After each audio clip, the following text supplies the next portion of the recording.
Hello नमस्ते, I am Deepali Goyal. स्वागत करती हूँ आप सभी का साइंस बच्चों पर। तो स्टूडेंट्स, जैसा कि आप सब जानते हैं, हम लोग पढ़ रहे हैं एक एक करके साइंस के हर एक टॉपिक को, ताकि आप लोगों की प्रिपरेशन बेहतर से ज्यादा बेहतर की जा सके। तो आज की क्लास में स्टूडेंट्स हम एक नया टॉपिक डिस्कस करने वाले हैं, जो कि है हेल्थ। यानी कि एक्चुअली हम हेल्थ के बारे में नहीं पढ़ने वाले हैं, हम डिसीज यानी बीमारियों के बारे में पढ़ने वाले हैं। और अगर आपके सिलेबस का या आपके एग्जाम का सबसे कुछ इंपॉर्टेंट की बात की जाए, तो आपको याद रखना है स्टूडेंट्स कि अगर सबसे इंपॉर्टेंट टॉपिक की बात कोई पूछ लेना कि आपके लिए सबसे इंपॉर्टेंट कौन सा टॉपिक है, तो आपको पता होना चाहिए आपके लिए सबसे ज्यादा इंपॉर्टेंट टॉपिक या तो आपका न्यूट्रिशन है यानी विटामिन है, ठीक है, पोषण के बारे में जिसमें हम पढ़ते हैं मेनली विटामिन, या फिर आपका बीमारी यानी कि डिसीज है। ये दो टॉपिक आप लोगों के लिए बहुत बहुत बहुत ही ज्यादा जरूरी है। तो चलिए आज की क्लास में हम पढ़ेंगे सबसे पहले हेल्थ के बारे में, यानी कि तंदुरुस्ती क्या होती है। ठीक है, हम हेल्दी, हम कह देते हैं कि मैं तो हेल्दी हूँ, ठीक है, यानी मैं तो एक तंदुरुस्त इंसान हूँ। इसका मतलब क्या है स्टूडेंट? क्या आप जानते हैं कि हेल्दी होता क्या है? ये सब कुछ आज की क्लास में देखेंगे, ठीक है। और जितने भी ऐसे टॉपिक है जो अभी तक हमने एक बार भी डिस्कस नहीं किए हैं, वो भी हम जल्द ही डिस्कस करेंगे आने वाली क्लासेस में, ठीक है। तो चलिए आज की क्लास में क्या पढ़ने वाले हैं हम? तो आज की क्लास में हम पढ़ने वाले हैं हेल्थ के बारे में, ठीक है। किसके बारे में पढ़ने वाले हैं? हेल्थ के बारे में पढ़ने वाले हैं, ठीक है। तो चलिए शुरुआत करते हैं। सबसे पहले क्वेश्चन आता है कि health is described as the state of complete physical, mental and social wellbeing. Health क्या है स्टूडेंट? तंदुरुस्ती क्या है? तंदुरुस्ती टोटली क्या होता है स्टूडेंट? आपका फिजिकल यानी आप भौतिक रूप से बिल्कुल ठीक हो, ठीक है, यानी कि आप हट्टे कट्टे हो, ठीक है, आपकी बॉडी स्ट्रोंग है, वो हो गया फिजिकल। मेंटल यानी कि आपके दिमाग में कोई स्ट्रेस नहीं है, आप मानसिक तौर से भी बिल्कुल सही हो, तो वो कहलाएगा कि आप मानसिक भी ठीक हो। और तीसरा आता है सोशल, यानी कि आप सामाजिक रूप से भी बिल्कुल सही हो, तभी आप कहलाओगे हेल्दी। यानी कि स्टूडेंट, हेल्दी कहलाने के लिए आपको भौतिक, मानसिक और सामाजिक तीनों तरीके से एकदम बढ़िया होना चाहिए, यानी कि तीनों के तीनों बढ़िया होंगे तभी आप हेल्दी कहलाओगे। यानी कि स्टूडेंट्स, आपको याद क्या रखना है? आपको याद रखना है हेल्थ होता है फिजिकल, सोशल और मेंटल तीनों, यानी भौतिक, सामाजिक और मानसिक तीनों। यानी कि अगर आप हट्टे कट्टे हो दिखने में, ठीक है, आप सब लोगों के साथ मेल जोल करके रखते हो, लेकिन आपको ना दिमाग में हमेशा टेंशन रहती है, आप हमेशा किसी न किसी चीज को सोचते रहते हो, तो आप हेल्दी नहीं हो, ठीक है। आप पेपर देने बैठे हो, आपकी बॉडी बिल्कुल सही है, आप बिल्कुल हेल्दी फील कर रहे हो, ठीक है, आपका एनवायरमेंट भी अच्छा है, लेकिन आपको टेंशन है कि यार पेपर क्लियर होगा या नहीं होगा, पेपर में क्या होगा, पेपर में क्वेश्चन जो आएंगे वो मैंने पढ़े हुए होंगे या नहीं होंगे। तो ये जो सारी चीजें होती है ना स्टूडेंट्स, ये सारी क्या होती है? वो हेल्थ के अंदर ही आती है, ठीक है। तो आपको मेंटली भी स्ट्रेस फ्री होना पड़ेगा अगर आप खुद को हेल्दी कहलाना चाहते हो तो, ठीक है। उसके बाद क्या है स्टूडेंट? डिसीज क्या होती है? बीमारी क्या होती है? बीमारी होती है malfunctioning in organ, body part और टिश्यू ऑफ द बॉडी। यानी कि अगर आपकी बॉडी की कोई ऑर्गन यानी कोई अंग, ठीक है, यानी कोई अंग या फिर अंग प्रणाली यानी कि ऑर्गन सिस्टम या कोई ऊतक सही ढंग से काम नहीं कर रहा है, इनमें से किसी भी चीज में कोई दिक्कत है, तो आपको बीमारी हो सकती है, ठीक है। आपकी बॉडी का कोई अंग, मान लीजिए हार्ट काम नहीं कर रहा, तो आपको बीमारी होगी। अंग प्रणाली का मतलब क्या है? मान लीजिए पूरा का पूरा सर्कुलेटरी सिस्टम ही डैमेज है, एक्सक्रीटरी सिस्टम डैमेज है, तो अंग प्रणाली खराब हो गई। ऊतक यानी कोई टिश्यू खराब है, मान लीजिए आपकी स्किन के ऊपर कोई इंफेक्शन हो रहा है, तो आपका एपिथेलियल टिश्यू खराब हो गया, इस तरीके से, ठीक है, तो बीमारी कहलाती है। यानी कि कोई भी चीज अगर बॉडी में खराब होगी तो आप बीमारी हो सकती है, ठीक है। उसके बाद आगे आपको दिख रहा है डिसीज का मतलब क्या होता है स्टूडेंट? देखो डिसीज टर्म का मतलब क्या है? देखो डिसीज जो है वो दो शब्दों से मिलकर बना है, डिस ईज। डिस मतलब कुछ नहीं है, क्या नहीं है? ईज, यानी आप इजी फील नहीं कर रहे हो, यानी आप कंफर्ट फील नहीं कर रहे हो, ठीक है। आप मतलब कंफर्ट का मतलब होता है ना कि हम कहीं नई जगह पे गए, कोई कहता है कि आप कंफर्टेबल हो, हम कंफर्टेबल हैं, ठीक है, हिंदी वाले भी समझ ही होंगे। तो जब हम बिल्कुल भी परेशानी महसूस ना करें, जब हम बीमारी का मतलब ही है जो हमें परेशान करे, यानी कि डिस ईज, जो हमें ईज में ना रहने दे, शांति से ना बैठने दे, ठीक है। डिसीज जो होती है वो हमारी बॉडी में सिम्टम शो करते हैं। तो क्वेश्चन क्या है भाई? सिम्टम क्या होते हैं, लक्षण क्या होते हैं? तो कोई भी बीमारी होती है तो उसके लक्षण हमारी बॉडी में दिखते हैं। जैसे कि अगर मैं बोलूँ कि किसी को हार्ट की प्रॉब्लम है, तो उसको उसका हार्ट बीट अच्छा नहीं होगा, उसका ब्लड की दिक्कत रहेगी, उसकी बॉडी में बीपी की गड़बड़ रहेगी, ठीक है। अगर मैं बोलूँ कि कोई मेंटली तौर से खराब है, तो वो पागलों की तरह हरकतें करेगा, तो सिम्टम्स, लक्षण दिख जाते हैं, ठीक है। जैसे कि बुखार होता है, खांसी जुकाम होती है, तो देख के बोल देते हैं यार तेरे बुखार है क्या, तेरे कोई दिक्कत है क्या? तो वो सारी चीजें क्या होती है? लक्षण होती हैं, बीमारी के लक्षण, जिससे देखकर हम पहचानते हैं कि शायद तुझे ये बीमारी हो सकती है, ठीक है। सर दुख रहा है तो हम बोलते हैं शायद तेरे चश्मा लगा हुआ हो सकता है, ठीक है, वो चीजें हो गई। उसके बाद आती है डिसीजेज जो होती हैं स्टूडेंट्स, वो फैलने के आधार पर दो प्रकार की है, यानी कि ट्रांसमिशन, यानी फैलने के आधार पर। फैलने के मतलब एक तो होती है जो कम्युनिकेबल डिसीज होती है, यानी संक्रमित रोग, यानी कि मैं बैठी हूँ, ठीक है, अगर मेरे सामने कोई पर्सन आया, उसे वो बीमारी है, तो अगर मैं उसके साथ बात कर रही हूँ, मैं उसके साथ खाना खा रही हूँ, मैं उससे हाथ मिला रही हूँ, ठीक है, तो इन चीजों से अगर कोई चीज फैल जाए, ठीक है, जल से, किससे, या तो पानी से, जूठे पानी से, वायु से, या किसी के संपर्क में आने से जो फैल जाए ना, उसे कम्युनिकेबल डिसीज कहते हैं। जैसे कि चेचक का रोग हो गया, यानी स्मॉल पॉक्स हो गया, छोटी माता हो गई, चिकन पॉक्स वगैरह हो गया, ठीक है। तो ये जो बीमारियां होती है, ये कहते हैं ना कि जब घर में किसी को माता निकल आती है, चिकन पॉक्स हो जाता है, तो ऐसा बोला जाता है कि इसको एक अलग रूम में बिठा दो, नीम के पत्ते वत्ते लगा दिए जाते हैं। तो वो क्यों लगाए जाते हैं स्टूडेंट? क्योंकि ऐसा बोला जाता है कि चिकन पॉक्स फैलती है। और बिल्कुल हाँ, ये बात सच्ची है, ठीक है। जैसे कि जनरली खांसी जुकाम होता है, तो खांसी जुकाम क्या होता है? कम्युनिकेबल होता है, यानी फैल जाता है, ठीक है। तो ये वाली बीमारियां जो कि फैल जाती है जनरली जल, वायु या किसी के संपर्क में आने से, उसे कम्युनिकेबल डिसीज कहते हैं, यानी संक्रमित रोग। नॉन कम्युनिकेबल क्या होंगी? जो फैलेंगी नहीं। असंक्रमित रोग, ठीक है, असंक्रमित मतलब जो ऐसे फैलेगी नहीं, ऐसे रोग जो आंतरिक क्रिया से होते हैं, जैसे कि डायबिटीज आदि, यानी कि या तो वो आपके ब्लड में आपकी जनरेशन से आया है, मतलब पेरेंट्स में था तो आप में भी आ गया, या फिर सेक्सुअल इंटरकोर्स की वजह से आया है, ठीक है, यौन संबंधों की वजह से आया है, माँ से बच्चे में गया है, वो सारी नॉन कम्युनिकेबल डिसीज हो जाती है, ठीक है, जो कि ऐसे नहीं फैलती हाथ वाथ मिलाने से, जैसे एड्स हो गई, ठीक है, ऐसी बीमारियां। डिसीजेस जो होती है वो समय के आधार पर दो टाइप की होती है। समय का आधार पर मतलब, यानी कि कोई डिसीज तो ऐसी होती है, जैसे आपकी खांसी हुई, तो खांसी हफ्ते में ठीक हो जाती है, तो वो डिसीज जो कि जल्दी ही ठीक हो जाए, उन्हें बोलते हैं एक्यूट डिसीज। क्या बोलते हैं? एक्यूट डिसीज, ठीक है। ये कम हानिकारक होती है, ठीक है, ये कम हानिकारक होती है और कुछ समय के लिए ही होती है, जैसे कि जुकाम, खांसी आदि, ठीक है। दूसरी होती है क्रोनिक डिसीज। क्रोनिक मतलब खतरनाक बीमारियां, ऐसी बीमारियां जो लंबे समय तक रहती है, ज्यादा हानिकारक होती है, लंबे समय तक रहती है, जैसे कि कैंसर हो गई, लंबे समय तक चलती है। डायबिटीज तो बहुत ही मतलब पूरी तरीके से डायबिटीज तो ठीक ही नहीं की जा सकती, तो क्रोनिक डिसीज में आ जाता है वो, ठीक है। चलिए, उसके बाद आपको याद क्या रखना है? तो यहाँ तक की बातें तो थी समझदारी वाली बातें। हम बातें करते हैं जो आपको भूलनी नहीं है, किसी भी मतलब किसी भी तरीके से आपको ये भूलना ही नहीं, ठीक है। तो क्या है, देखिए, जो बीमारियां होती हैं स्टूडेंट्स, वो फैलती कैसे हैं? तो एक तो मैंने आपको बता दिया, हवा से फैलती है, पानी से फैलती है, जूठा खाने से फैलती है, इवन काफी बीमारियां तो ऐसी है जो, मान लीजिए कि मेरे कोई डिसीज है, तो मैंने खांसा, तो उसके जो अ, कुछ जर्म्स है वो मेरे हाथ पे आ गई, वो हाथ मैंने कहीं पे लगाया और उसी जगह पे किसी ने हाथ लगा दिया, तो बीमारियां फैल जाती है। तो क्या चीज है जो बीमारियों को फैला रही है? तो कुछ ना कुछ क्या होते हैं, लिविंग ऑर्गेनिजम्स होते हैं, जिनकी वजह से भी बीमारियां फैलती है। कुछ जैविक जीव होते हैं, या मैं बोल सकती हूँ, जिनकी वजह से बीमारियां फैलती है। और वो जीव कौन से हैं? वो है बैक्टीरिया यानी जीवाणु, वायरस यानी विषाणु, फंगस यानी कवक, और प्रोटोजोआ यानी परजीवी बोल देते हैं, ठीक है। तो इन सबसे क्या होती है स्टूडेंट्स? बीमारियां फैलती है। तो हमें एक एक करके चारों को पढ़ना है कि बैक्टीरिया से कौन से रोग होते हैं, वायरस से कौन से होते हैं, फंगस से कौन से होते हैं, और प्रोटोजोआ से कौन से होते हैं। चारों हम हमें डिस्कस करने हैं और मैं आपको ट्रिक के साथ इन्हें याद करवाऊंगी, ठीक है। चलिए, सबसे पहले आती है वायरल डिसीज, यानी विषाणु से होने वाली बीमारियां, ठीक है। तो ये किससे होती है? ये वायरस से होती है, विषाणु से होती है। विषाणु की खोज किसने की? तो विषाणु की खोज की इवॉन वस्की नाम के साइंटिस्ट ने, ठीक है। विषाणु के अध्ययन को वायरोलॉजी कहते हैं। क्या कहते हैं? विषाणु विज्ञान कहते हैं वायरस के अध्ययन को, ठीक है।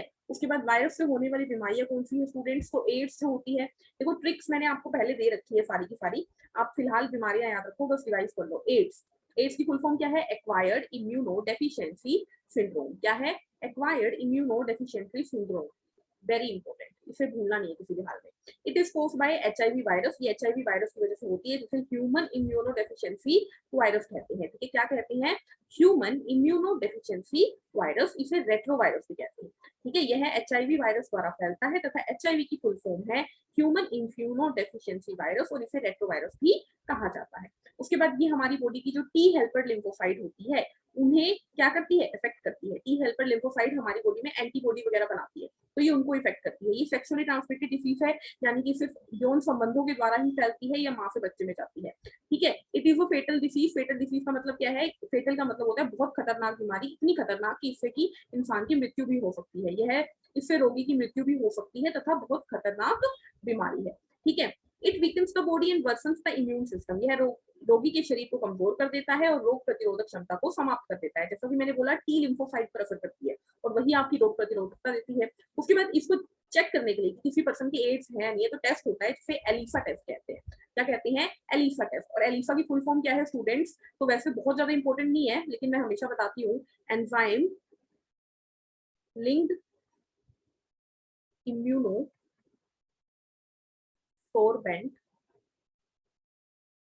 एसिड। ठीक है, ये इसकी फुल फॉर्म है, एंजाइम लिंक्ड इम्यूनोसोर्बेंट एसिड। ठीक है, तो एड्स के बारे में क्या याद रखना है, पहली चीज एड्स की full form, AIDS HIV virus से होती है, सेक्सुअल डिजीज होती है ये, मतलब यौन संबंधों से फैलेगी। ठीक है, और एलिफा टेस्ट इसका होता है। उसके बाद आती है खसरा की बीमारी यानी मीजल्स। तो मीजल्स होती है किससे, पैरामिक्सो वायरस से मीजल्स होती है। उसके बाद ये हमारी पूरी बॉडी को प्रभाव डालती है, यानी पूरी मानव शरीर को प्रभावित करता है। यह एक एयरबोर्न डिसीज है, यानी कि ये वायु से फैल जाती है। कैसे फैल जाती है, वायु से। मान लीजिए किसी पर्सन के, ये एक पर्सन खड़ा है, इसे बीमारी है, और इसके पास दूसरा पर्सन आया, तो इससे इसको चली जाएगी। ठीक है, ओके। उसके बाद नेजल ड्रॉपलेट से ही फैल जाती है, यानी कि अगर इस पर्सन ने छींका, तो उसके जो छींक के साथ जो उसके नाक के हम कहेंगे कि ना नाक की जो ड्रॉपलेट्स आएंगे, ठीक है, तो उनसे भी ये फैलती है। इससे पूरी बॉडी पे रेड कलर के स्पॉट्स हो जाते हैं, लाल रंग के दाने दाने दाने दाने पूरी बॉडी पे हो जाते हैं। उसके बाद आती है स्मॉल पॉक्स यानी चेचक की बीमारी।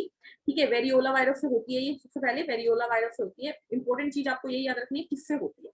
ठीक है, उसके बाद इसके अंदर ये वाली इंपॉर्टेंट बात है क्या भाई, कि चेचक का टीका जो था ना, वो टीका खोजा था एडवर्ड जेनर ने, और ये पहला टीका खोजा गया था। यानी कि दुनिया में सबसे पहला टीका किस चीज का खोजा गया, चेचक का टीका। और किसने खोजा, एडवर्ड जेनर ने। इसीलिए एडवर्ड जेनर को क्या कहते हैं, टीकाकरण के जनक यानी फादर ऑफ वैक्सीनेशन कहा जाता है। Very important point. ठीक है, इसमें भी पूरी बॉडी में दर्द होता है, लाल रंग के दाने हो जाते हैं। ठीक है, चलिए आगे बढ़ते हैं चिकन पॉक्स के ऊपर। चिकन पॉक्स वेरिफेला वायरस से होता है, ये भी फैलने वाली बीमारी है, संक्रमित रोग है। इससे बुखार होता है, सर दर्द होता है, और इसके अंदर भी ना पूरी बॉडी पे दाने हो जाते हैं, लेकिन दाने पानी के भरे हुए होते हैं। ठीक है, चिकन पॉक्स के बारे में तो आप जानते ही होंगे, पानी के भरे हुए दाने हो जाते हैं बॉडी पे। उसके बाद आता है मम्स यानी गलसुआ, जिसे टॉन्सिल्स कह देते हैं ना, बोला नहीं जा रहा, गले में दर्द हो रहा है बोल बोल के, तो वो हो गया गलसुआ। देखो गलसुआ ऐसा लगता है गले में कांटे चुभ रहे हैं, गले में सुए चुभ रहे हैं।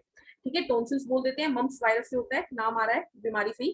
ठीक है, और इससे क्या होता है, हमारी सेलिब्री ग्लैंड यानी लारी ग्रंथि जो होती है ना, उसके ऊपर प्रभाव होता है, जिस वजह से हम कुछ निगलते हैं ना, कुछ खाते खाते जब हम पानी भी पीते हैं तो भी दर्द होता है टॉन्सिल्स में। ठीक है, उसके बाद आता है रेबीज वायरस, रेबीज की बीमारी इंपॉर्टेंट है ये अगेन हमारी। ठीक है, लास्ट में बता दूंगी कौन कौन सी इंपॉर्टेंट है। तो इसे हाइड्रोफोबिया की बीमारी भी कहते हैं। हाइड्रोफोबिया क्यों, हाइड्रो का मतलब होता है पानी, और फोबिया का मतलब होता है डर। क्योंकि इस बीमारी में जिस भी बंदे की ये बीमारी होती है ना, उसे पानी से डर लगता है, वो नहाता नहीं है बहुत बहुत दिनों तक। जैसे कि आपने भूल भुलैया मूवी देखी है, उसमें मुझे एक्टर का नाम याद नहीं है, तो वो जो एक पंडित सा बना होता है, वो पतला सा, जनरली मूवीज में मिल जाता है वो, तो वो ना पंडित होता है ना, वो नहाता नहीं है, तो कहते हैं तेरे को लगता है किसी पागल कुत्ते ने काट दिया, तो वैसा सा इंसान हो जाता है रेबीज वाला। ठीक है, रेबीज को स्ट्रीट वायरस भी कहते हैं, क्योंकि ये ना गली में घूमने वाले जो कुत्ते होते हैं, पागल कुत्ते, उनसे ये बीमारी फैलती है। ऐसा बोला जाता है कि ये सिर्फ कुत्ते से फैलती है, जनरली पढ़ाया जाता है, लेकिन नहीं, ये भेड़ियों से, लोमड़ी से, कुत्ते से, इन सबसे फैलती है। लेकिन इसे स्ट्रीट वायरस क्यों बोला जाता है, क्योंकि ये जनरली अब आप गली में घूम रहे हो और किसी पागल कुत्ते ने काट दिया, तो वो रेबीज हो जाएगी ना, तो ये गली में घूमते हुए हो जाता है, इसलिए स्ट्रीट वायरस। ठीक है, ये होता कैसे है, तो सलाइवा ऑफ द एनिमल्स में होता है ये, यानी कि लार में होता है, पशुओं के लार में होता है। ठीक है, अब वो काटेंगे तो उनका लार, वो उन्होंने काटा तो उस जगह पे आपके क्या हो जाएगा, मतलब किसी पर्सन के अगर किसी कुत्ते ने काट लिया, तो उस पर्सन के कुत्ते की काटी हुई जगह पे घाव हो जाएगा, और उसी घाव पे कुत्ते का लार भी लग जाएगा। और लार में क्या होता है, ये रेबीज का स्ट्रीट वायरस, तो रेबीज की बीमारी हो जाती है। इससे क्या होता है, आप दिमागी तौर से ना इंसान पागल लगने लग जाता है, तो ये सेंट्रल नर्वस सिस्टम यानी केंद्रीय तंत्रिका तंत्र पे प्रभाव डालता है। ठीक है, उसके बाद इससे क्या होता है, देखो इससे ना इंसान जो होता है वो हर टाइम इस तरीके से करता रहता है, जैसे कुत्ते हरकतें करते हैं ना, वैसे करता है, मुंह से उसके लार टपकता रहता है, पानी से उसे डर लगने लग जाता है। तो ये बातें आपको याद रखनी है। ठीक है, लार टपकाना वगैरह उसका हो जाता है। उसके बाद आता है ट्रैकोमा का रोग। तो ट्रैकोमा का रोग जो होता है स्टूडेंट, ये हमारी आंखों को इफेक्ट करता है। इसमें इंसान लगता है कि यार हर टाइम इसको तो नींद ही आ रही है, उसकी आंखें देख के लगता है मुझे सोए बहुत टाइम हो गया, मतलब उसके ना काले घेरे हो जाते हैं आंखों की तरफ, चारों तरफ। ठीक है, स्लीपी, और ये क्लेमाइडिया वायरस से होता है। किससे होता है, क्लेमाइडिया वायरस। उसके बाद है इन्फ्लुएंजा। इन्फ्लुएंजा जैसे कि फ्लू कह देते हैं, जनरल खांसी जुकाम, इन्फ्लुएंजा वायरस से होता है। ये रेस्पिरेटरी डिसऑर्डर है, खांसी जुकाम बोला तो ये श्वसन तंत्र से रिलेटेड हो गया ना। ठीक है, उसके बाद आती है हेपेटाइटिस। हेपेटाइटिस को जॉन्डिस भी कहते हैं, पीलिया भी कहते हैं, जो जनरली आमतौर पे जब बच्चा पैदा होता है तो उसको हो ही जाता है, मतलब मैं बोल सकती हूँ 80% बच्चों के, 90% बच्चों को पीलिया होता ही होता है। ठीक है, ये कई प्रकार का होता है, hepatitis A, B, C, D, E. ठीक है, उसके बाद ए और ई जो होते हैं स्टूडेंट, इसमें से हेपेटाइटिस, ये दोनों के दोनों सेक्सुअली ट्रांसमिटेड होते हैं, यानी सिर्फ यौन संबंधों से फैलते हैं, और इससे हमारे लीवर पर प्रभाव पड़ता है। इसपे लीवर पे यानी यकृत पे प्रभाव पड़ता है, और यकृत सूज जाता है। इन्फ्लामेशन का मतलब सूजन आना। ठीक है, उसके बाद अगर कोई ज्यादा ही मतलब हम बोल सकते हैं कि ड्रग्स वगैरह जो इंसान लेते हैं ना, आपने कभी देखा है ड्रग्स वालों की ना आंखें जो होती है वो एकदम पीली पीली पीली पीली लाल लाल लाल दिखती है, तो वो इसलिए होती है क्योंकि नशीले पदार्थ लेने वालों को सबसे ज्यादा होती है। ऐसा क्यों? क्योंकि इसके अंदर अमाउंट ऑफ आरबीसी कम हो जाती है। देखो पता है क्या होता है, लीवर के अंदर पिगमेंट होती है बिलरुबिन, बिलवर्डिन, वो आरबीसी के टूटने से बनती है पिगमेंट। जब आरबीसी टूटती है ना इंसान की बॉडी में, तो बिलरुबिन और बिलवर्डिन बनती है और उन्हीं से पीलापन आता है। ठीक है, तो आरबीसी टूटेंगी ज्यादा, यानी कि आपकी बॉडी में आरबीसी कम हो जाएंगी। आरबीसी कम हो रही है क्यों? क्योंकि वो टूट रही है, और वो टूट रही है तो क्या देगी? बिलरुबिन बिलवर्डिन, और बिलरुबिन बिलवर्डिन क्या देगा? येलोनेस देगा। शरीर पीला पड़ने लग जाता है, आंखें पीली हो जाती है, नाखून पीले पीले दिखने लग जाते हैं, तो वो होती है पीलिया की बीमारी, जॉन्डिस, जिसे हेपेटाइटिस कहते हैं। फिर आता है हमारे पास पोलियो। पोलियो जो होती है, सबसे पहले पोलियो का वर्ड किसने दिया? जोनास साल्क ने दिया था। पोलियो की वैक्सीन एल्बर्ट सेबिन ने दी थी। ठीक है, पोलियो वायरस से होता है ये, पोलियो माइलिटीज पूरा नाम याद रखने की जरूरत नहीं है। इससे आपकी बॉडी का नर्वस सिस्टम डैमेज होता है, या आपकी बॉडी की मसल्स डैमेज हो जाती है। आपने देखा है किसी इंसान का एक हाथ वो पूरा का पूरा हमेशा एक ही जगह पे स्टेबल रखता है, क्यों? क्योंकि उसके हाथ में पोलियो होता है, मतलब उसकी वो कोई काम का नहीं रहता वो। ठीक है, मसल्स उसकी पूरी वीक हो जाती है। उसके बाद आएंगे बैक्टीरियल डिसीज पे। एक बार रिवाइज कर लेते हैं हमने कौन कौन सी वायरल डिसीज की। सबसे पहले हमने एड्स पढ़ा। एड्स में आपको क्या याद रखना है? एड्स की फुल फॉर्म, एचआईवी की फुल फॉर्म, और ये जो होती है एलिसा टेस्ट से क्योर होती है, मतलब चेक किया जाता है। फिर मीजल्स होती है पैरामिक्सो वायरस से। स्मॉल पॉक्स का टीके के बारे में भूलना मत, टीके की खोज की थी एडवर्ड जेनर ने, पहला टीका आया था दुनिया में, पेरियोला वायरस से होता है। चिकन पॉक्स वेरिसेला वायरस से होता है, इसमें पानी भरे दाने हो जाते हैं। मम्स गलसुआ टॉन्सिल्स को बोलते हैं। रेबीज जो होता है ये बहुत इंपॉर्टेंट है, हाइड्रोफोबिया कहते हैं। लोमड़ी कुत्ते भेड़िए के काटने से हो जाता है, इससे इंसान मुंह से लार टपकाने लग जाता है, उसे पानी से डर लगने लग जाता है और वो कुत्तों की तरह ही हरकत करता है। ठीक है, पागल सा हो जाता है। ट्रैकोमा, इससे की आंखें खराब हो जाती है, ऐसा लगता है हर टाइम इंसान नींद में है। ठीक है, उसके बाद इन्फ्लुएंजा, सर्दी खांसी जनरली, हेपेटाइटिस जिसे पीलिया या जॉन्डिस कहते हैं। उसके बाद पोलियो। पोलियो जो होती है वो हमारी मसल्स को डैमेज करती है, किसी पर्टिकुलर ऑर्गन। ठीक है, उसके साथ आ जाती है अगली बैक्टीरियल डिजीज के ऊपर। बैक्टीरियल यानी जीवाणुओं से होने वाली बीमारी। ठीक है, बैक्टीरिया की खोज किसने की थी? तो एंटोन वॉन ल्यूवेनहुक ने की थी। कौन से बैक्टीरिया की खोज की थी? तो माइकोप्लाज्म की खोज की थी। याद है हम लोगों ने जब सेल चैप्टर किया था तो मैंने बताया था सेल की खोज की थी रॉबर्ट हुक ने, लेकिन वो डेड सेल थी। लेकिन बाद में ल्यूवेनहुक आए, उन्होंने पोन्ड वाटर में, यानी कि तालाब के पानी में एक बैक्टीरिया की खोज की जो कि लिविंग था, वो था माइकोप्लाज्म। ठीक है, तो जीवाणु की खोज, बैक्टीरिया की खोज एंटोन वॉन ल्यूवेनहुक ने की, इसीलिए इन्हें फादर ऑफ बैक्टीरियोलॉजी यानी जीवाणु विज्ञान के जनक कहा जाता है। ठीक है, कौन कौन सी बीमारियां बैक्टीरिया से होने वाली? सबसे पहले आती है हमारी टीबी यानी तपेदिक, ट्यूबरकुलोसिस। ठीक है, किससे होती है? माइकोबैक्टीरियम ट्यूबरकुलोसिस से होती है, ये नाम में ही है। इससे फेफड़े खराब हो जाते हैं, बॉडी में वीकनेस आ जाती है, बुखार होने लग जाता है। ठीक है, खांसी में खून आता है। ठीक है, अब आपको मेन क्या याद रखना है? तो ये याद रखना है कि ट्यूबरकुलोसिस के लिए स्पेशल टीका लगता है जिसे बोलते हैं बीसीजी का टीका, और बीसीजी की फुल फॉर्म है बैसिलस कैलमेटे ग्वेरिन। कैलमेटे है ये। ठीक है, बैसिलस कैलमेटे ग्वेरिन। टीबी की बैक्टीरिया का डिस्कवर किसने किया था? रॉबर्ट कोच ने किया था 1882 में, और ये सलाइवा यानी लार से फैलता है। अब देखो मैं किसी पर्सन की अगर ट्यूबरकुलोसिस है, उसके सामने दूसरा बंदा आ जाता है जिससे कुछ भी नहीं है, तो अगर वो खांसता भी है ट्यूबरकुलोसिस वाला बंदा, तो उसके खांसने के जो ड्रॉपलेट्स होंगे उससे वो क्या होगा? दूसरे बंदे को भी हो सकती है। तो ट्यूबरकुलोसिस कम्युनिकेबल डिजीज है। उसके बाद आती है डिप्थीरिया। डिप्थीरिया के बारे में याद रखना है कि डिप्थीरिया किससे होती है? तो यहाँ पे डिप्थीरिया बैक्टीरिया याद रखो, ये कोराइनो बैक्टीरिया नहीं होता है, ये साइनो बैक्टीरियम होता है, इसको छोड़ दो। ठीक है, डिप्थीरिया में गला खराब होता है, गले पर असर डालता है। पर्टूसिस, पर्टूसिस की बीमारी क्या है? पर्टूसिस जो होता है वो, ये भी याद रखिएगा, पर्टूसिस बैक्टीरिया से ही होता है। इतना पूरा नाम याद रखने की आपको जरूरत नहीं है, जिसकी जरूरत होगी मैं बता दूंगी। पर्टूसिस के बारे में ये इंपॉर्टेंट पॉइंट है कि इसे काली खांसी कहा जाता है, वुपिंग कफ या काली खांसी कहा जाता है इसे, ये बात मत भूलिएगा इसके बारे में। और ये अब खांसी है तो लंग्स पर ही प्रभाव डालेगी। टेटनस, टेटनस लोकजा होता है, किसी का जबड़ा अगर ऐसे पड़ा है ना, वो बोल रहा है, बोलते बोलते उसको जबड़ा अचानक से रुक जाएगा, और वो 5-10 मिनट तक रुका ही रहता है, यानी कि जो क्या होता है लोक हो जाता है, जबड़ा क्या होता है लोक हो जाता है। किससे होता है? तो बैसिलस टिटैनी या क्लोस्ट्रीडियम टिटैनी, दोनों से होता है। ठीक है, ये हमारे नर्वस सिस्टम पे प्रभाव डालता है और मसल्स पाग यानी कि अकड़न आ जाती है बॉडी में। ठीक है, मांसपेशियां अकड़ जाती है। अब खास बात क्या है आपको याद रखनी है अभी तक के टॉपिक में? तो डीपीटी नाम का एक टीका आता है जो कि डिप्थीरिया, डी मतलब डिप्थीरिया, पी मतलब पर्ट्यूसिस और टी मतलब टेटनस का होता है। तो तीनों चीजों का इकट्ठे इलाज करता है ये, डिप्थीरिया, पर्ट्यूसिस और टेटनस। टेटनस लोग जो कहते हैं जिसे, पर्ट्यूसिस काली खांसी, वुपिंग कफ, और डिप्थीरिया डिप्थीरिया ही है। ठीक है, उसके बाद आती है लेप्रोसी या कोढ़ का रोग कहते हैं ना, कोढ़ का रोग, कुष्ठ रोग। ठीक है, तो लेप्री बैक्टीरिया से होता है, नर्वस सिस्टम को अफेक्ट करता है और स्किन को अफेक्ट करता है। स्किन जो होती है वो बहुत बुरी सी दिखने लग जाती है, कहते हैं ना कि इसे कुष्ठ रोग हुआ है। ठीक है, जनरली मंदिर के बाहर जो गरीब होते हैं ना उनके होता है जनरली। ठीक है, पेरिफेरल नर्वस सिस्टम और आंखों पे प्रभाव भी डालता है ये, यानी कि आंखें कमजोर हो जाती है लोगों की, और इससे ना वर्टिब्रल कॉलम जो होती है झुक जाती है, वर्टिब्रल कॉलम पे भी प्रभाव डालता है। आपने देखा रामायण देखिए, रामायण में जो एक लेडी होती है जिसने सारा का सारा काम खराब किया होता है, वो टेढ़ी होकर चलती है। ठीक है, रामायण छोड़ो आप, जनरली क्या होता है इंसान सीधा चलता है, लेकिन कुछ लोग ऐसे टेढ़े चलते हैं। उनकी कमर झुकी हुई होती है, क्यों? क्योंकि वर्टिकल कॉलम खराब हो जाती है, तो जनरली लेप्रोसी रोग की वजह से ऐसा होता है। ठीक है, उसके बाद आता है कोलेरा का रोग यानी हैजा की बीमारी, जो कि गाँव में सबसे ज्यादा फैलती है। ऐसा क्यों? ये सबसे पहले तो याद रखो, ये विब्रियो कोलेराe नाम के बैक्टीरिया से होती है, इससे डायरिया हो जाता है यानी दस्त लग जाते हैं। ठीक है, यह हमारी आंत पर यानी इंटेस्टाइन पर प्रभाव डालती है। अब मैं क्या बता रही थी? मैं ये बता रही थी कि गाँव के लोगों में ज्यादा होता है, क्यों? क्योंकि students cholera generally faecal matter से फैलता है। किससे फैलता है? फीकल मैटर पे। जनरली क्या होता है? फीकल मैटर यानी मल। ठीक है, जनरली क्या होता है? चलते हुए तालाब में गांव वाले लोग जाके अपना फीकल मैटर छोड़ाते हैं, वो पानी में बह बह के। अब जो पानी इसको पीता है, जो इस पानी को पीता है, उसे बीमारी हो जाती है। ठीक है, तो कोलेरा यानी हैजा का रोग किस वजह से होता है? ये इंटेस्टाइन को खराब करता है, दस्त लग जाते हैं इससे। वो होता क्यों है? फीकल मैटर से। ठीक है, उसके बाद प्लेग की बीमारी। प्लेग की बीमारी होती है, तो प्लेग जो होता है वो प्लेग चूहों से होता है, चूहे के काटने से होता है। ये बैसिलस पेस्टिस नाम के बैक्टीरिया से होता है। निमोनिया, निमोनिया का रोग आपने सुना होगा, ये फेफड़ों पे असर डालता है। ठीक है, डिप्लोकोकस निमोनिया, इसको याद रखिएगा पूरे नाम को।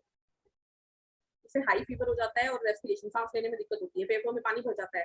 ठीक है, लंग्स को प्रभाव डालता है, लंग्स फूल जाते हैं, लंग्स में स्वेलिंग आ जाती है, क्योंकि पानी भर जाता है। ठीक है, निमोनिया बचपन में बहुत ज्यादा हो जाता है छोटे बच्चों के। ठीक है, ये बच्चों एंड ओल्ड पर्सन में ज्यादा होता है। गोनोरिया का रोग। गोनोरिया के रोग में कुछ खास याद रखने की जरूरत है, बस याद रख लीजिएगा, ये सेक्सुअली ट्रांसमिटेड डिसीज है। सिफिलिस का रोग, तो इसमें भी आपको ये याद रखना है, सेक्सुअली ट्रांसमिटेड डिसीज है। टाइफाइड, टाइफाइड साल्मोनेला टाइफी नाम के बैक्टीरिया से होता है, इंपॉर्टेंट। ठीक है, डर्टी वाटर, गंदा पानी पीने से होता है जनरली। ठीक है, जो ज्यादातर ना बड़ी बड़ी यूनिवर्सिटी होती हैं, उनके हॉस्टल्स में जनरली वाटर कूलर्स वगैरह साफ नहीं होते, जिस वजह से टाइफाइड फैल जाता है। तो टाइफाइड जनरली गंदा पानी पीने से होता है। पानी जब खड़ा रहता है ना बहुत टाइम, तो उसमें बैक्टीरिया आ जाते हैं ये वाले। ठीक है, इससे हाई फीवर, हेडेक हो जाता है, बाल झड़ने लग जाते हैं, बहुत दिक्कतें हो जाती है। ठीक है, तो ये थी बैक्टीरियल बीमारी। बैक्टीरिया की बीमारी में हमने सबसे पहले क्या बात की कि बैक्टीरिया की खोज किसने की? एंटोन वॉन ल्यूवेनहुक ने पहला बैक्टीरिया खोजा, माइकोप्लाज्म। इसीलिए उन्हें जीवाणुओं के पिता कहा जाता है। ठीक है, यानी फादर ऑफ बैक्टीरियोलॉजी। ट्यूबरक्लोसिस आया, माइकोबैक्टीरियम ट्यूबरकुलोसिस से होता है, ये लंग्स को इफेक्ट डालता है। इसमें आपको मेन क्या याद रखना है? अभी तक आपको एंटोन वॉन ल्यूवेनहुक के बाद बीसीजी को याद रखना है, बैसिलस डेल्मेटिक ठीक है, उसके बाद क्या याद रखना है? ये इंपॉर्टेंट नहीं है। उसके बाद आ जाते हैं पर्ट्यूसिस को काली खांसी कहा जाता है। ठीक है, टेटनस को लॉक जो कहा जाता है। डीपीटी का टीका किस लिए होता है? डिप्थेरिया, पर्ट्यूसिस और टेटनस के लिए होता है। लेप्रोसी कुष्ठ रोग हो गया। कोलेरा याद रखिएगा, कोलेरा इंपॉर्टेंट है, हैजा की बीमारी। ठीक है, प्लेग चूहे से होता है। निमोनिया का नाम याद रखिएगा, डिप्लोकोकस निमोनिया से होता है ये। ठीक है, गोनोरिया और सिफिलिस दोनों ही सेक्सुअली ट्रांसमिटेड डिसीज है, यानी यौन संबंधों से फैलने वाली बीमारी है। टाइफाइड को साल्मोनेला टाइफी याद रखिएगा। उसके बाद आती है फंगल डिसीज। फंगल डिसीज बहुत ही इजी तरीके से आप करते हैं कि गंजा दामाद खाए फूड, ये हमारी डिसीज है। कवक बीमारियां, कवक से होने वाली बीमारियां, तो गंजा दामाद खाए, तो गंजा यानी बाल्डनेस, गंजापन। ठीक है, तो सबसे पहले बाल्डनेस सुन लेते हैं। ये रहा गंजापन आ गया हमारे पास। किससे होता है? टीनिया कैपिटिस से होता है ये। इसमें सिर के बाल उग जाते हैं किसी किसी जगह से। कई बार लोगों के यहाँ पे दाढ़ी में बाल उग जाते हैं कहीं से, कभी कहीं से, तो वो होता है बाल्डनेस यानी गंजापन की बीमारी। उसके बाद आती है दमा। दमा की बीमारी, दमा यानी अस्थमा। ठीक है, अस्थमा सांस लेने में दिक्कत आती है, एस्परगिलस फ्यूमिगेटस से होता है, ये लंग्स को इफेक्ट डालता है। ठीक है, इसके सांस में तकलीफ आती है। ठीक है, उसके बाद आता है दाद। माद से दाद, रिंगवॉर्म की बीमारी, दांत की बीमारी हो जाती है। कहीं कहीं पे क्या होता है, एक बड़ा सारा धब्बा बन जाता है और वहां पे जलन मचती है, तो ये ट्राइकोफाइटोन से होती है। किससे होती है? ट्राइकोफाइटोन से होती है, और ये स्किन को इफेक्ट डालती है, यानी त्वचा पर प्रभाव डालती है। ठीक है, उसके बाद आती है खाए। खाए मतलब खाज, यानी स्केबीज। खाज और खुजली दोनों स्टूडेंट अलग अलग होते हैं, आप यहाँ पे खाज की बात कर रहे हैं। क्या होता है, किस वजह से होती है? स्केबीज नाम के ही कवक की वजह से होती है, और इसमें खुजली आती है ज्यादा से ज्यादा। ठीक है, और एक्चुअली मेन इसमें क्या होता है, खुजली के बाद सफेद कलर के दाने हो जाते हैं वहाँ पे। ठीक है, उसके बाद लास्ट आता है फ्रूट से एथलीट फूड। ये जनरली एथलीट्स में होता है, इसीलिए इसका नाम एथलीट फूड रखा गया है। टीनिया कैपिटिस आएगा, ये गलत लिखा हुआ है। ठीक है, यही वाला सेम बैक्टीरिया है, बाल्डनेस वाला ही इसका भी, टीनिया कैपिटिस। और ये स्किन ऑफ लंग्स को खराब करता है। देखो क्या होता है, जो एथलीट्स होते हैं वो पूरे पूरे दिन जूते पहन के रखते हैं। ठीक है, तो जूतों में उनके पसीना आता है, और वो पसीना वहीं पे कवक बना लेता है, और वहां पे एथलीट फूट हो जाती है, तो उनके ना पैरों में बहुत गंदी स्मेल आने लग जाती है, और वहां पे दाग होने लग जाते हैं बड़े बड़े। ठीक है, यानी कि वहां पे बहुत पस भरे हुई चीजें हो जाती है, उसे एथलीट फूट कहते हैं। ठीक है, चलिए, तो फंगल डिसीजेस पांचों ही बहुत इंपॉर्टेंट है, याद रखिएगा। प्रोटोजोआ यानी परजीवी से होने वाली बीमारियां। ठीक है, तो सबसे पहले आता है मलेरिया, वेरी इंपॉर्टेंट। परजीवी की और कवक की बीमारियां बहुत इंपॉर्टेंट है, स्पेशली मलेरिया। ठीक है, प्लाज्मोडियम से होता है, ये होता किससे है, प्लाज्मोडियम से, लेकिन फैलता किससे है, मादा एनाफिलीज मच्छर से, ठीक है, फीमेल एनाफिलोस मॉस्किटो से फैलता है। और इंग्लिश का वर्ड प्लीज याद रखिएगा, वेक्टर मतलब फैलाने वाला, और कोज्ड बाय मतलब करने वाला, ठीक है। तो होता मलेरिया प्लाज्मोडियम से है, लेकिन फैलता फीमेल एनाफिलस से है। मलेरिया में क्या होता है, तो ये खून की कमी हो जाती है, ठीक है, बुखार आता है, सर दर्द होता है, ठीक है। और ये बात याद रखिएगा कि मलेरिया में क्विनीन की टैबलेट खाई जाती है, और क्विनीन की टैबलेट हमें चिंकोना के पेड़ से मिलती है, ठीक है। तो क्विनीन की टैबलेट खाई जाती है, क्विनैन की गोली कह देते हैं इसे, और वो हमें चिंकोना पादप से मिलती है। उसके बाद आती है स्लीपिंग सिकनेस यानी निद्रा रोग, इंसान को नींद नहीं आती है, ठीक है। कहते हैं ना कि प्यार में नींद खो गई, एक्चुअली में निद्रा रोग हो जाता है, स्लीपिंग सिकनेस हो जाती है, ठीक है। ट्रिपैनोसोमा प्रोटोजोआ से होती है ये, यानी ट्रिपैनोसोमा से होती है, ठीक है। सीसी फ्लाई से फैलती है ये। होती किससे है, अगेन मैं बोल रही हूँ, ट्रिपैनोसोमा से, लेकिन फैलती किससे है, सीसी फ्लाई से, ठीक है। बीमारी में नींद बहुत ज्यादा आती है, ठीक है, उड़ती नहीं है, बहुत ज्यादा आती है, मैंने उल्टा बोल दिया, ठीक है। उसके बाद ये क्यों, क्योंकि ये हमारे सिर पर प्रभाव डालती है, और सिर पर प्रभाव डालेगा तो वहाँ का मानसिक सारा संतुलन बिगड़ जाएगा, सिर तो हमें बताता है कब सोना है कब जागना है, ठीक है। उसके बाद आती है पेचिस यानी डायसेंट्री की बीमारी, इसमें दस्त लग जाते हैं अगेन, और दस्त जब भी आएंगे ना, तो आप आंत को याद रखिएगा। देखो सीधी सी बात है, हमारी बॉडी में डाइजेस्टिव सिस्टम आप पढ़ चुके हो, पानी को कौन एब्जॉर्ब करता है, लार्ज इंटेस्टाइन। दस्त में क्या निकलता है, ज्यादा पानी निकलता है, तो पानी को एब्जॉर्ब नहीं कर पा रही, कौन नहीं कर पा रही, बढ़िया लार्ज इंटेस्टाइन, ठीक है। एंड अमीबा हिस्टोलिटिका, यहाँ पे ना पता है हर जगह पे ना नाम गलत लिखा हुआ है, तो आप प्लीज इसके लिए ना मेरी क्लासेस जरूर देख लीजिएगा। एंट अमीबा अलग आएगा और हिस्टोलिटिका अलग आएगा, तो इसी तरीके से प्लीज इसे याद रखिएगा, ठीक है। उसके बाद आती है पायरिया की बीमारी। पायरिया क्या होती है, इसमें क्या होता है, जबड़े में पस भर जाता है, ठीक है, जबड़े में पस भर जाता है। और इसके बारे में याद रखना है कि इसमें मुंह में स्मेल आती है ऐसे पर्सन के, ठीक है। ये भी परजीवी से होता है। काला आजार, काला आजार के बारे में याद रखिएगा, काला आजार होता किस वजह से है, तो काला आजार होता है लिचमनिया डोनोवानी नामने के प्रोटोजोआ से, यानी कि परजीवी से, सैंड फ्लाई से फैलता है, ठीक है। किससे फैलता है, बालू मक्खी से फैलता है, तेज बुखार आ जाता है, इसमें मस्तिष्क पर प्रभाव डलता है, ठीक है। तो इसी के साथ हमारा चैप्टर डिसीज होता है खत्म। आज की क्लास में बस इतना ही, मिलेंगे नेक्स्ट सेशन में आगे की चीजों के साथ, अगले नए चैप्टर के साथ। तब तक के लिए पढ़ते रहिए, मुस्कुराते रहिए, खुद का ध्यान रखिए, और take care, thank you, bye bye.